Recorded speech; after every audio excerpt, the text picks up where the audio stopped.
Welcome to the Early Wedge Round 1 Masters Recap Show. I'm your host, Eric Cohen, joined by two legends, and I'd love to be on with both of them. The great Jason Sobel, who you can hear on SiriusXM and find all over CBS Sports and CBS Sports HQ. And for the first time, I get a chance to be on with the great Rick Gehman, who's also, like Jason, out at the Masters.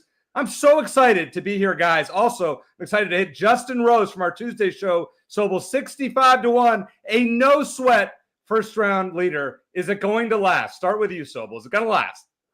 No, but I love the fact that you hit him first round leader. It's not going to last. There's a lot of golf left to be played. This course is only going to get tougher the next couple of days, at least Friday, and then Saturday might get a little easier on Sunday. But no, it's not going to last. Just count your money while you got it and maybe put it in some live outrights out there. Yeah, because all my outrights are dead. I mean, it's goners. Now, Rick, you're out there. First of all, how many times have you been to the Masters? This is just my second. Yeah, the last year was my first, and then this year. I mean, what a life. You guys don't understand. I mean, all of us, all the guys in the chat, me, we're all jealous. You guys are out there. You're like, Rick, there's the thing that Jason talked about on our Tuesday night show that said nobody outside of Tiger Woods has won the Masters from outside the top 11 since, in decades. Are you sticking with that this year, or are we going to open it up to the Rorys or Collins who are a little bit further back? Well, what's interesting about this is the way the board is set up. So I think in a normal week or normal opening rounds, when you say, okay, nobody's within the top 7, that might only be that might be 7 under, 6 under, 5. You know what I mean? This is rosy 3 shots clear. But if you are 4 shots off of second, you're in like 27th. So I think that if Rosie comes back to the field, and I agree with Jason, he's not going to win this by 12 shots. He's not going to run away with this. There is going to be some leaderboard gravity. This is the type of board where that trend gets bucked. All right, that's fair. Now, Jason, all my outright picks I give out on Tuesday look like they're dead. And the other one that I would have thrown in there, Colin Morikawa, I don't want to talk about Bob McIntyre, Russell Henley, total disaster. Rory McIlroy, that was the guy I was thinking, this is the year he's going to get it done. And he and Colin kind of did the same thing on the back 9. Are you ruling him out, or are you going to go with what Rick said, that, hey, maybe trends are meant to be broken? Well, speaking of a trend, I just heard this one on Masters Radio, George Savaricas and Drew Stoltz, which I assume they stole from Justin Ray, but no winner in the last 42 years has made more than 1 double bogey in that Masters. Rory's already up to 2. This just feels like one of those Rory McIlroy struggle, play really well on the weekend, backdoor top 4, top 5 finishes, which, look, I don't criticize him for the backdoor finishes because, quite frankly, don't you want to play your best on the weekend? Wouldn't it be better than he races out to a lead and he blows it on Sunday again? I feel like that at least gives you some positivity and good vibes moving forward, but boy, what a disappointing finish for Rory. You can't go long on 15 the way the greens are right now. Ludwig, who played with him, spoke with him afterwards, and he said, we decided if we didn't have the perfect number, then we're just going to lay up. And 5 is not a bad score on that hole. Rory tried to go for it. He put it over the green. He hit what really didn't look like a terrible chip, but just like Patrick Cantlay, rolled down the front slope and into the water, and then compounds it with another double bogey right afterwards. And you see the look on Rory's face right there. It's like, it just kind of summarizes the day. Did not speak with the media afterwards. Not very happy about how it all unfolded. And it's a shame because he really had things going for a while. At one point during the round, we're sitting there saying, this could be the Scottie Rory showdown that we thought it might be. Mm-hmm. Yeah, wouldn't that have been something? But I think at 12-1, and we'll talk about this obviously later in the show, I think at 12-1, we might want to hold off on Rory. Now, if you want to play those top 5 bets, I guess that makes sense based on what you said, Sobel. Now, Rick, you're the analytics genius. I mean, Rick Run Good is like the ultimate website to get your stats, and thank you for that every week. The check is in the mail, EC. Thank you. Seriously, it is. But one thing about the Masters that we always see is the winner is in the top 2 or 3 in tee to green. Right now, after the first round, the leader tee to green is Ludwig Oberg at more than 5.25 shots. Yep. Is that a very good omen in your opinion? And would you consider taking his outright at 6-1 based on that number? It is definitely a big improvement from the last couple of times that we've seen him. We know the approach play was an issue recently. I've got him at about a stroke and a half to the positive on approach right now. So yes, it's a really good sign. The thing to consider though is there are other guys who also played very well from tee to green who are kind of nipping at his heels. Aaron Rai, Tyrrell Hatton, maybe they don't have necessarily the chops to win a major championship. I don't know. The other thing that I think is an interesting conversation here is around Rory and Colin. Like their chances of winning this golf tournament are no longer in their hands, right? Like they don't control their own destiny anymore. They are going to need Justin Rose to come back to the field, and then they are going to have to beat everybody else over the final 54 holes. And the big problem there, not the number of strokes, the fact that Scottie Scheffler's in there, Bryson DeChambeau is in between them and the top of the board. Like that's the big problem that I have with those guys. It's basically a multi-part problem that's going to have to be solved, and they don't control much of it. All right, but wait a second. So, Jason, if you're Colin Morikawa or Rory McIlroy, do you just say, all right, I got to go 5 under and shoot 67 over the next 3 days, and I'm going to win with 15 under par? Because nobody's getting there, right? You don't look at that as the approach? No, I look at 4 under as the lead right now. Justin Rose is a massive outlier in how he played. Look, take nothing away from him. He played great golf, but I don't think he's going to keep it up. Like Rick said, he's not going to go out there and win by 12 strokes. You're not going to compound 3-stroke lead every single day, and he's not going to pull a Tiger Woods. But you look at his 4 back, you just can't step on the gas pedal on this golf course. Time and again, I was out there doing interviews in what they call the flash area, and I spoke with pretty much every player who's on the leaderboard right now after their rounds, and every single one of them mentioned patience. And you have to be patient on this golf course. You have to know not only where to hit it, but where to miss it. Ludwig said he learned a lot last year. His first Masters start, we saw him on 11 in the final round, hit one left. You don't go left on 11. He's learned some things, and I think the experience helps, but you can't go out there with the mindset of, hey, I'm 7 shots back, I've got to go shoot 65. It's not going to happen. If you get too aggressive, you're probably going to shoot 76 instead of 65. What would you put the projected cut line at after tomorrow? Usually it's around 2 or 3, but then last year I think it was +6. If you were to make a guess, Sobel, what are you putting it at? I am not good at cut lines. It's top 50 in ties. We still got plenty to play. The weather, I don't know. We keep hearing about 25% chance of rain tomorrow, which could soften things up, but it also might make it a little tougher. And this course is going to get, if there's no rain, and maybe it's just in the overnight and in the morning, it should get firmer throughout tomorrow and on Saturday especially. For the cut line, I would say we're looking somewhere at the 3 under number, but I don't know, Rick, you might be better at projecting cut lines than I am. I'm not great at it, especially with a full round left to play. Yeah, I think the line before the event was 4 over, and I think that's still 3 over might be a little bit better. So we have to think about this again.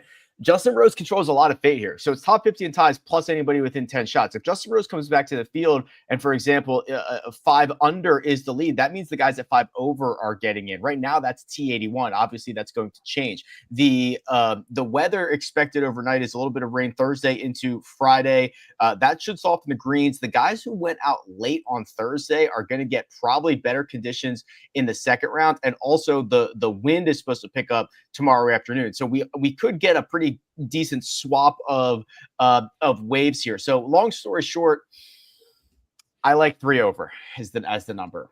And Rick, just to clarify, no longer a 10-shot rule at the Masters. They did away with that. Really? When did they get rid of that? Yeah, about 4 or 5 years ago. Oh my God! I've been saying that for 4 or 5 years, Jason. You should have told me that 5 years ago. I figured I'd pick the right time to make sure you were dead wrong. I Googled it as you were saying it because I'm like, I don't think so anymore. But yeah, really? Okay. Well, I take back the 10 shots, but top 50 in ties right now would be what's that? 2 over? 2 over right now. Yeah, 2 over right now. Yeah. Yeah. So producer Josh gives us a note. About 40% is projected. The cut's projected to be +3, and 29% +4 is out there. Okay, so that's just kind of throwing it out there. I'm just looking at guys like that I have bets on, like Russell Henley, probably a goner. Bob McIntyre is an interesting one at 3 over. But I think what you said that was really interesting to me Rick, was about the weather. And what it sounded like, based on what you're saying, is anybody that's in the early, late tee-off time, it might not be best to bet them today versus the guys who went out late and are starting early. Would you agree with that? I would tend to agree with that. The problem is that I would bake in the fact that, like, I'm not a meteorologist and I could very well. I'm trusting you here. I mean, you on all of usually this. rely on Patrick McDonald. I give him the weather deal. All right, Sobel, what do you say about that? What do you think? Late early? Same. Look, I've gotten myself into a lot of weather predicaments over the last few weeks, and I'm trying to predict cut lines and weather, which are not my specialties. But look, if the wind's going to blow tomorrow afternoon a little bit, I would give a little bit more of a favorite. But remember, there's no morning and afternoon wave here. Everyone starts off one. Everyone continues to come through. So it's a little harder to differentiate between like these guys and those guys. Let's go down the leaderboard a little bit and start. We're going to start towards the bottom. And I just want to, Rick, I'll start with you. I'll give you a group of players. You tell me out of these players, which one you would expect to have the best finish. Let's start with the plus threes. Jon Rahm is up there. Bob McIntyre's over there. Tony Finau. And I'll throw in just another one for fun. Phil Mickelson. Of those four, which one do you think lights it up and gives us something to bet on? Which one of these doesn't belong? Which would be Phil? Yeah, and also one of them is like a former number one player in the world. I think it is interesting. I do think there's a chance for Robert McIntyre to bounce back. I think that there's the way that he has played over the course of the last 12 months does not reflect in the way that he played in the opening round. The Jon Rahm stuff is interesting because he looked so good on Monday. So good on Tuesday, so good on Wednesday. I guess not Monday. Monday got rained out. But I thought he looked great on the week. And then he kind of looked, I don't want to say rushed or flustered. Just it looked different, maybe a little bit of a different tempo. Maybe there was a little bit of lack of comfort once the round started. I think the most likely scenario is that now we're in the throngs of the tournament. Rahm, who was in the second to last group, so in theory, one of the worst places to play on Thursday, gets more comfortable, gets a quick turnaround, gets probably favorable conditions, and he makes the run. That would be the logical scenario for me. Yeah, I tend to agree with that. I don't know, Rick, if you have anything in the Rick Rungood database that's strokes gained mad, but there are certain players who, when they're pissed off at themselves, they go out and play really good golf. Other players, they have to be in a good mood. You see Rory, and I've said this about Rory for years. You can turn on the TV. You don't know the score. You don't know what he's done. You look at Rory and you can read his face. You can read his body language. He's got a little pop in his step. He's bouncing down the fairway a little bit. He's smiling. He's talking to Harry. You can tell he's playing good golf. And for a while today, that's exactly what he looked like. After he makes a double bogey, the entire body language changes. He does not play well when he's mad. Now, I get it. You make double bogey. You can't sit there and bounce down the fairway and look like you're happy again. It's hard to do that. But when he gets down, he gets really down. Jon Rahm, he gets mad. He starts kicking things. He starts throwing things, and he starts playing better golf. And Jon Rahm, I throw Justin Thomas in this as well. When he gets mad, he tends to, it's like I get mad, I get even. He tends to go out there and play some really good golf. So I would expect him to go out and have a pretty good day tomorrow in the morning.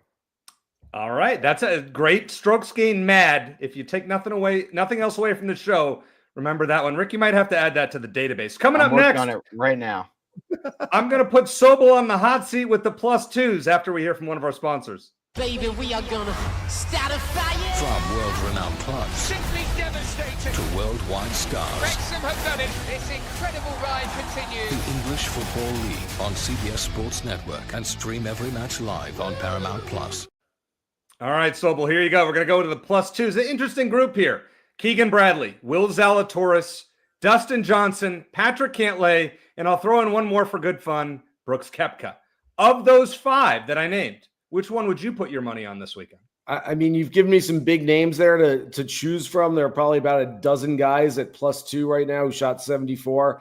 Patrick Cantlay, to me, was playing good golf. Look, he did the same thing Rory did. He actually made one stroke worse on 15. He made an 8 there, a triple.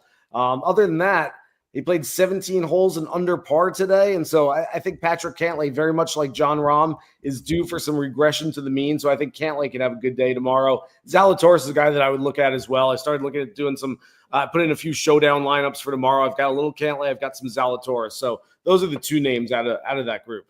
Yeah, I would look at Zalatoris. This was shots gained off the tee and on approach, almost 2.5. And Rick, would you agree with that? Is Zal your guy at the plus twos? To take somebody else?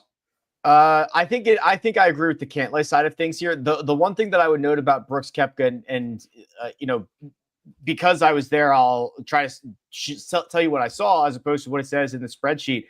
I saw him hit a lot of bad putts, and I don't even know. I'm not even going to look at what the strokes gained metrics were. He looked like he was starting most of his putts offline, and he was in that group. There was, the way that they've got these groups, it's like 3 groups in a row are all star power, and I was able to bounce around kind of early and late. And every time I saw Koepka, I probably saw him hit putts on 8 or 9 holes. It seemed like he never started it on his intended line. That is not a great sign for me. So that is somebody that I'd be worried about over the final couple of rounds here, and Cantlay would be the one that I'd give the nod to.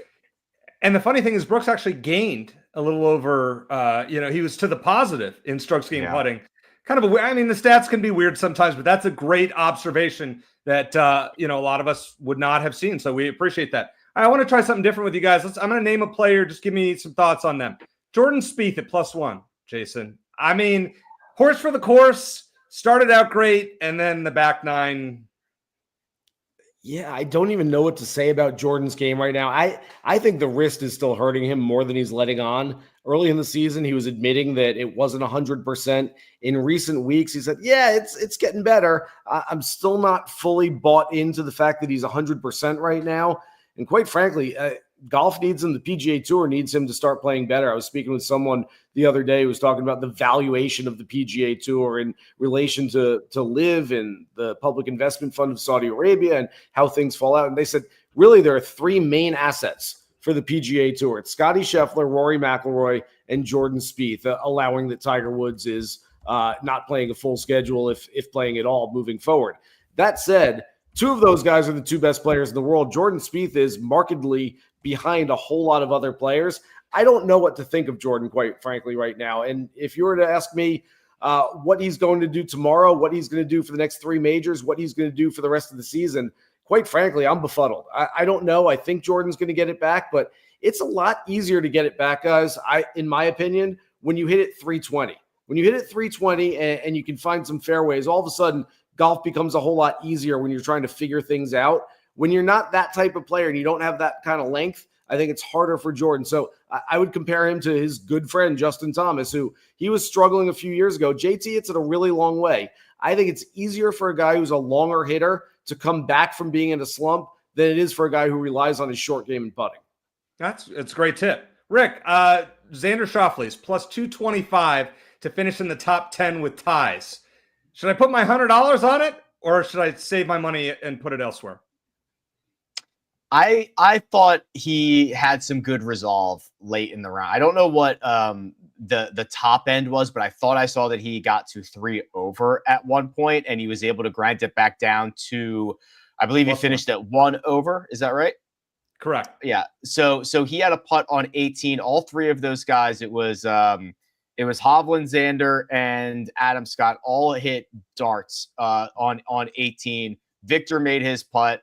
Xander left it out on the right-hand side. It didn't drop very easily. Could have been a 72, which picks up nearly 2 shots to the field. So I like the way that he grinded through that round. I think that, again, as he's played fewer rounds than most of these guys in 2025, and some of the rounds that he has played might have been playing through a little bit of an injury. So I'm bullish about, now that we're in this, he's probably going to get on the better side of the Friday draw. I think we're getting to get a good round tomorrow.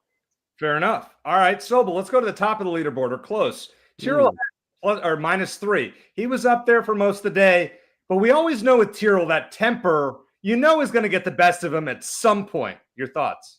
I got a great quote from Tyrrell today. I said to him, "You've worked on your patience over the years, and this is a course that'll test your patience. So how did you deal with that and handle it during the round?" And he looks at me, he goes, "I don't know if I've worked on it." He goes, "It depends on what side of the bed I wake up on. I either have a little patience or no patience at all." And so I talked to him afterwards. I said, "Look, I tried to put it in as nice terms as I could." He started laughing. He's like, I have no patience for anything. He was asked whether he likes this golf course now. Remember, he was the one that was outspoken a few years ago saying he doesn't like Augusta National. his response was, I don't like any golf course. I love everything about Tyrrell Hatton. I don't think, based on the lack of patience, that he can stay up there on the leaderboard and be a serious contender. Quite frankly, with the leaderboard that we have right now, if you're putting him up against the Schefflers and the Obergs and the DeChambos and the other big name players who are up there right now, I'm fading Hatton moving forward, but I still love everything about him. I would take his quotes and take him on the leaderboard for 3 more days. Oh, he's super entertaining. And that's what you want, is somebody that you're always going to get a soundbite or a clip from him, so that we appreciate about him. All right, Rick, there are 20 guys. I think you referenced this earlier. 20 guys tied at T11, which is just a wild stat at the end of round 1. If you were to pick one that you would put your money on, the first one that comes to your mind of those minus ones would be who? Viktor Hovland. Really? Another guy who this round looked like it was over when he made the turn. He made the turn in 38. It was a horrible double that he made on 9. He hit his approach just long on 9. He was in the fringe. That green was playing as diabolical as any green out there today. He breathed on it from above the hole and putted it off the green 25 yards down the fairway. Had to chip back up, missed the putt. Like, just the worst double you've seen. I thought it was over. I thought there was no chance. He immediately bounced back with a birdie at 10, gets one at 14, gets one at 15. Then, as I talked about, he makes that putt for birdie on 18 to cap the rounds and get it in to red figures. He has talked about and he's usually a very good narrator of his swing, right? He tells you when it's bad. And the way that he spoke about it this week seemed to be a lot more optimistic. And I think he proved that on Thursday. All right, fair enough. How about you, Sobel? What do you got? That one? Yeah, go ahead. Yeah. I still have very little confidence in Viktor, but I do have a lot of confidence in Rick. So I'm a little torn right now on which way to go with that. But of the guys who are tied for 11th right now, on a fast, firm golf course that we think is only going to get faster and firmer, I think Shane Lowry, who is one of my plays coming into the week, has a really good chance to climb this leaderboard. I love Shane whenever it's going to play like we think it's going to be, when this is going to be rock hard out there. He's a guy that plays tough golf courses really well. I like the numbers. The ball striking, strokes gained approach plus 2.31 today is fantastic. He was better than field average in putting, just barely better than field average with his short game around the greens. I think Shane Lowry's got a really good chance to climb this board. Rick, I'm looking at stats, and I mean, as I've said, you're the ultimate stats guy. Putting here, the average over the last 4 years rank for the winner in putting is 19th. And now you look at a guy like Justin Rose, who goes out and gains more than 5 strokes on the greens today. How much do you weigh that when looking at betting matchups for the next round or tournament matchups? Do you kind of say, all right, he's got to come back to the mean. He's not going to do this, so I'm going to look at approaching off the tee more, for example? I think that the stickiness of putting numbers at Augusta National are important and noteworthy. So I look at it from that sense. We've got 6 years of shot-by-shot data at Augusta National. I think Rose is a top 10 putter in his out of this field at Augusta National. I know Cam Smith definitely is. I'm trying to think who else is up there. I think like Minwoo Lee is up there. Zalatoris is up there, believe it or not. So that's what I care about a little bit more. Yes, they're large undulations, so it's easy to see which way the ball is going to go, but then there's kind of subtleties built into that. So if I would not be surprised if Rose just snapped off and putted brilliantly all week. I don't think that, like, in a normal week, there is a almost certain regression coming with he's not going to gain 20 strokes putting, but you get what I'm saying here. I don't think that is as built in a given week, because we do see some pretty sticky, some pretty like high end or low end results here. Guys either have it here or they do not. So, all right, here's a good one for you, Sobel. I'm looking at shots gained approach, something that after every early round, I'm looking at this to try to find a player that's going to rise up the leaderboard. The top 3 are Matt McCarty, Harris English, and what do you know, Sergio Garcia, with Tyrrell Hatton 4th and Justin Rose 5th. Of those guys, let's say McCarty, English, or Garcia, which one would you trust more to bet for a top 10, for example?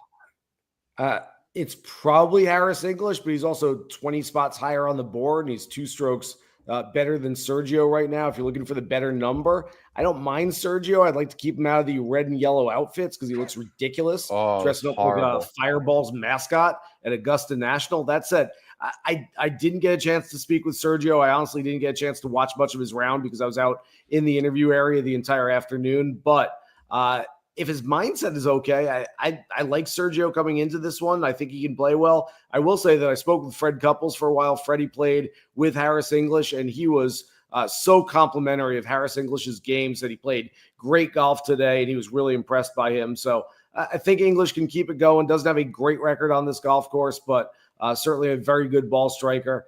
I'd probably go with Sergio at the prices, though. Let me ask you about Freddie Couples real fast. I mean, he had a great round. I mean, he shot under par. What's he gone 42 years now in having shot under par the first time versus the most recent, which is unbelievable. I think 1983 or 84, something like that. It's the first time he shot under par. Pretty unbelievable. What do you make of him? Is he worth the top 40, or are we fading him going forward? Yeah, top 40 I could do. Look, Freddie's going to get tired at the end of this. I mean, that is a grueling round. He talked about it's a long walk for me. I'm hitting shots in that, he was talking about, he was asked, did you talk to Harris English and Taylor Pendrith, your playing partner? He's like, how could I? It's like, they're way out there and I'm in it to here. I don't have any time to talk to him. I think he's going to wear out. I would expect him. I hope that he makes the cut tomorrow. Everyone loves watching Freddie around Augusta National. I don't know that he can keep it going on the weekend. But that said, if it's only top 50 and ties that make the cut, all you got to do is make the cut and then beat 10, 12, 15 other players. So he certainly can do it, but it's a lot of golf for Freddie. He's coming off a tied for 54th finish at the PGA Tour Champions event last week, by the way. That's how we prepped for the Masters this week. Won by Angel Cabrera, who not so good. I know a lot of people who actually had Angel Cabrera outrights, which is insane. Because he wasn't going to win. What did you expect? I mean, the guys that played Augusta, and how many years in your bet? Okay, that's another story. If you own an Angel Cabrera outright ticket, I'm not really sure what to tell you. Before we go to break, all right, Rick, we're going to tease the next segment. Right now, I'm going to my imaginary $100. Scottie Scheffler plus 210 to win, or the field. Which one are you taking? Are we teasing it, or should I tell you now? I want you to tell me now. I mean, let's do it right now. Yeah, let's do it right now. Gosh, I think it's kind of sick, but I would take Scottie. There was so many. So the juxtaposition between what he and Justin Thomas were doing this morning, where they were both like Scottie made a birdie early. Justin Thomas was even par. It looked nothing like each other, right? It looked like Scottie was lapping everybody in his group and everybody on the field. Justin Thomas was working incredibly difficult to shoot an even par through however many holes he got through, while Scottie Scheffler looked like he was playing some pretty horrible golf and was just missing in all the right spots. He gets a bomb here, a bomb there, but he just never misses. He just never makes a mistake. And if you never make any mistakes around Augusta National, like, I don't know how anybody beats you. So I think it is probably the wrong side to be on. It clearly is, because it's the dog side, but I would put the money on Scottie.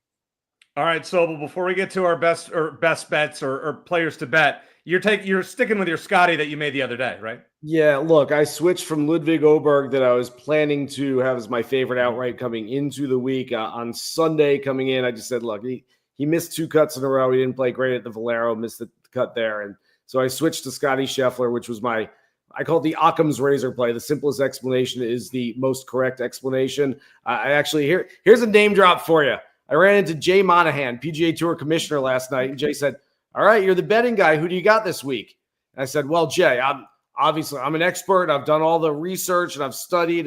What I found is that this Scottie Scheffler guy is a really good golfer and he's pretty good around Augusta National. I'm going to go with him. And Jay looked at me. He's like, yeah, cool. Okay, great. By the way, I don't know if I can tell it.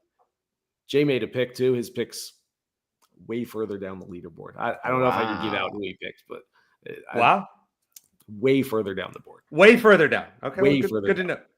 Coming up next, we're going to talk who we're betting. I mean, there's a lot of profit boosts to use out there. Who should we use them on with our mythical $100? Find out next after we hear from one of our sponsors.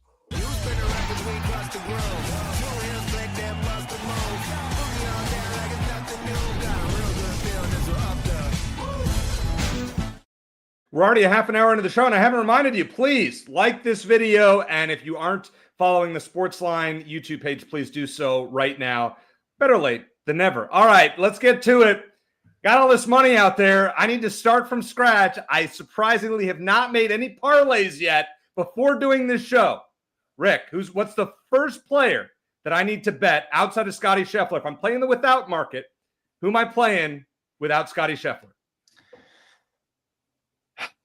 Great question. I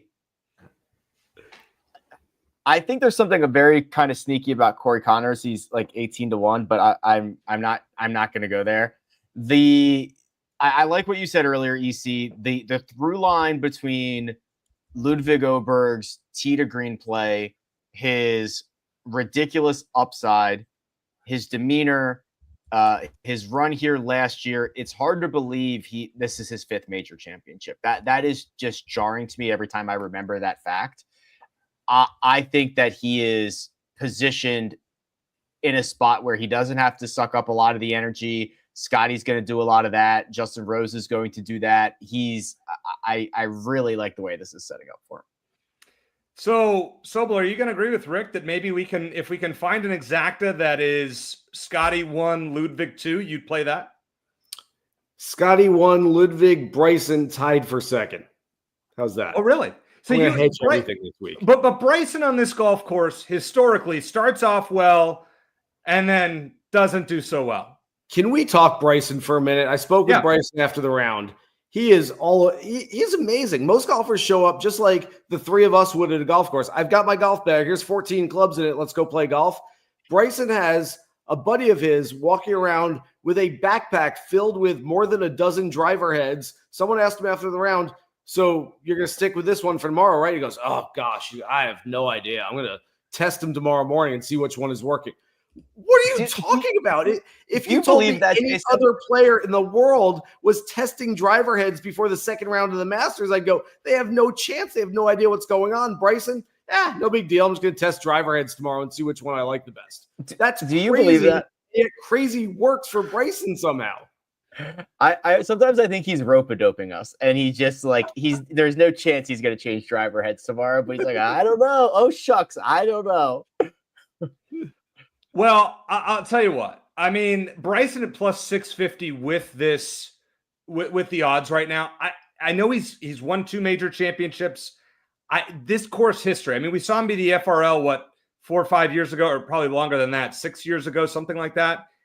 I just don't know if I can trust him at this point. Rick, who's another guy on the board outside of Ludwig, outside of Bryson, that you would look for top 10, top 5, top 10, somewhere in that ballpark?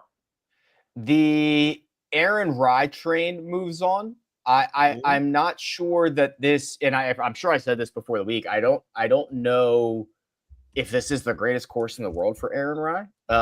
But he's such a pure ball striker that he can kind of fill it up. He made a lot more birdies than what his final score reflects. So he ends up shooting a 70, and that was with bogeys on all 3 holes of Amen Corner, which is always a fun treat. And then he makes another bogey on 16. If you just look at those 4 holes, you think he shot a 90. He did not. He shot a 2 under 70. I like the way that he is gritty, man. He never gives up. He's gonna fight for you. That top 10 means a lot to him. So I look for things like that, and the way that he finished with a birdie on 17 after a pretty rough second 9 and still gets this thing a couple under par. Yeah, 3-1 or for a top 10, and that's great odds. Now, Sobel, I need a parlay. I need a top 10 parlay. Give me a few names to throw in there. Well, how deep do we want to go here? I mean, if you want your parlay to be a little cautious, I want to win. I want to win and get. I want to get 10-1. Ludwig, Bryson. Let's see. I do like Shane Lowry, as I mentioned earlier. I think Jason Day is going to stick up there too. Jason, I spoke with after the round, and he just seems like he's in a good place right now. He's healthy. He doesn't have the sniffles. He doesn't have some sort of nagging injury. I mean, he hasn't been healthy in 10 years. And all of a sudden, everything's feeling okay. He's back working with Colin Swatton again. He just looks like he's in a good frame of mind. He's out there after the round, smiling and laughing. Did not make a bogey today. And I think that's so important for some of these guys who understand what it takes to get done at Augusta National. That You don't have to go out there and try to birdie every hole and get yourself into trouble. I mean, we've talked so much on the show already about patience and just leaving it in the right spot. Jason Day has played this golf course so many times, has contended a handful of times. I think he understands what it takes to just gradually climb that leaderboard. And I think a top 10 on him makes a whole lot of sense. There are so many props out there for round 2 and beyond. Rick, is there anything? I know you just got back from Augusta, and I do want Augusta stories from both of you before we go. Is there anything that stands out? Maybe a round score, a guy that you think is going to go low tomorrow that we should hop on? A lot of people, or some people in the chat, talked about Bryson, where they bet him earlier. I think Mike McClure did, and got a great number on that. Is there somebody you would look to go low tomorrow where we can make some money in that market? Yeah, so I was incredibly impressed by Akshay Bhatia, who had to play in that group with Rory and somebody help me. Who was the third in that group? Ludwig. Ludwig. Yeah. Was it Ludwig? Right? It was. Ludwig. Yeah. Who's the other Ludwig, Rory, and Akshay. Oh, yeah. Akshay. Yes. Right. Okay. Sorry. So it's been a long day. So he long has day, guys. He has to play with. Yeah. Our first call time this morning was like, oh my god. So he has to play with those two. Does not get off to a very good start, right? He's 1 over after 10. So he birdies 13, 14, 16, 17, 18. I think a lot of people missed that because the course was clearing out. Everything was kind of winding down. It was late in the day. Akshay filled it up late, and now we're going to get that quick turnaround again. So I think that there's a really good chance he takes he birdied 5 of his final 6 holes, and now he gets to go and get pure greens in the morning, like all that fun stuff. So I think he's the one that sneakily ended the day on fire. Under 72.5, minus 140 for him to shoot par or better. Hey, I mean, we want winners on this show. All right, give me a best bet you got.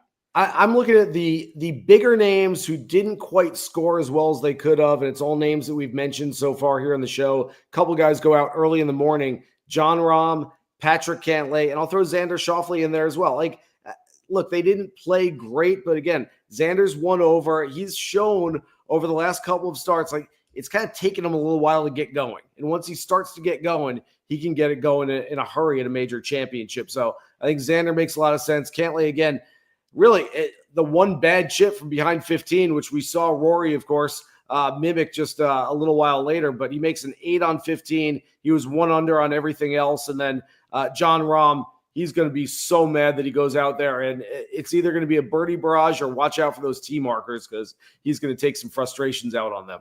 Shout out to the great C. Najad who's in the chat. Usually FRL is his thing. No, I'm not going to be picking it every week on our Tuesday show. Every blind squirrel gets a nut, as I like to say. Now, you guys are out at Augusta. Many of us are super jealous. It's time for story time. Rick, I'm going to start with you. Give me stories from Augusta, whether today or the rest of the week. I don't even know. The place is like Disney World for me, right? For middle-aged golf men. Like it's just absolutely crazy. I love that all the subtle things. Like I watched a wrapper fall out of a woman's purse, and within like 2 seconds, someone with those little picker-upper things had come and picked up that trash. It's just they do everything so insane, and even the players are a lot in awe. You see them do things that they would normally not do. You see them step out for the ceremonial tee shots on Thursday morning. It's just like they also embrace it, which makes it doubly cool because most weeks I think that they think they're too cool for school, and this week everybody is kind of rowing together. Sobel, you gave us some stories on Tuesday, and then it's been wild since then. A barbecue, a Dave Matthews concert. Just any story, any tales from Augusta in your world? Yeah, I'll give you some from off the course. But first, Rick, I know it's your second time here. I've got to ask you a question. We hear the birds at Augusta National. Have you seen any birds flying around the golf course? Yes, I hear them a lot. Yeah. So I've taken note of. Yes, I saw a beautiful robin. I saw a beautiful robin. Have you seen any squirrels? No, I'll look for squirrels. So we are our set is down at the par 3 course, which now that the tournament has started It's very serene. And I think all the birds go down there because there's no people down there. So I see a ton of birds. I see a ton of like geese and turtles and ducks and all that stuff. I will look for squirrels tomorrow. Okay. Let me know if you see a squirrel. I've been coming for a long time. I'm not sure I've seen one out there. Okay. I've got plenty of stories from the course. I wasn't out on the course too much in the interview area doing Masters radio interviews throughout most of the afternoon. Instead, yes, you mentioned we saw Dave Matthews last night. I actually had a better seat for Dave Matthews than I did for the other concert that I saw last night. He's going to kill me for telling this story, but there were a lot of witnesses there. So we go to this little dive bar on Washington Road. There's an 80s hair metal band playing there. I mean, these guys look like Aerosmith, shirts off, long hair, headbands, earrings dangling down. They're spraying glitter into the crowd. And I showed up there with my friend Todd Lewis from Golf Channel. Todd's full suit, still like just looked like he walked off the golf course, which he pretty much did. And within a minute, because he had gone up on stage with them last year, and Todd's known for going up on stage. His set list is only about 3 or 4 songs deep, but he will go up on stage. They called him up on stage. They said, last year we heard this Golf Channel guy wanted to sing with us. We're like, this is going to be freaking terrible. And this guy killed it. We invited him back. And Todd was talking about going out singing. I'm like, yeah, okay, whatever. And, I didn't really think much of it. Within 2 minutes of us getting there, Todd is on stage belting out Sweet Child of Mine. Killed it. The entire crowd's yelling, Todd, Todd, Todd. It was amazing. I told him I've seen him on stage probably 30 times now. He goes on a lot of different places we go to, but this was probably the best show I've ever seen from him. He's got a bad ankle. He's got like an air cast on his ankle. He's still jumping around on stage. They all loved him. He crushed it. And that was maybe as good as the Dave Matthews concert. And I didn't have as good a seat for the Todd Lewis show as I did for Dave Matthews. Now, when you see Todd Lewis on Golf Channel, you'll never look at him the same after that story from Sobel. Good for him, though. It takes a lot of stones to get up there and sing, especially a tough song like that. All right, I'm going to end with a couple of questions from the chat. All right, Nicholas and Silvar, one asked about Morikawa, one asked about Rory. Rick, which one do you feel better about betting top 10, or let's just say to win? If you were to put money on one of them to win, Morikawa or Rory right now, which one are you doing? I mean, I would be burning my money in either situation, but I guess it's Rory. He played perfect golf for 14 and a half holes, and then his world started spinning very, very quickly. He has the firepower to overcome the big problems that he has in front of him to win. So it would be Rory, but I would recommend if you are going to make $100 wager on either Rory or Colin to win tonight, just go donate it to your local food bank instead. Rick, this is what I was going to do after the show. I was hoping you would tell me one of these guys was going to make a run. Killing me here. All right, I'll give you an easier one, Sobel, to end. Okay. Mike said earlier in the show, Dustin Johnson over Nick Taylor and Justin Hastings plus 125 in round 2 3-ball. That seems pretty good, wouldn't you think? Yeah, I think so. I spoke with Justin Hastings earlier this week.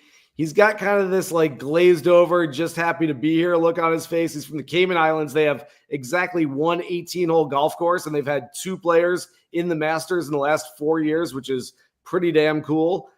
I think he's due for a little bit of a blow-up round. So, yeah, sure, I'll take DJ. Why not? My one pick that I'm going to make right here, right now, when I put my money on a golfer after the show, it's going to be who Sobel originally wanted and talked about last week. Ludwig Oberg will be my pick to win at 6-1 or thereabouts because Rick ruined my dreams of Rory or Colin coming back.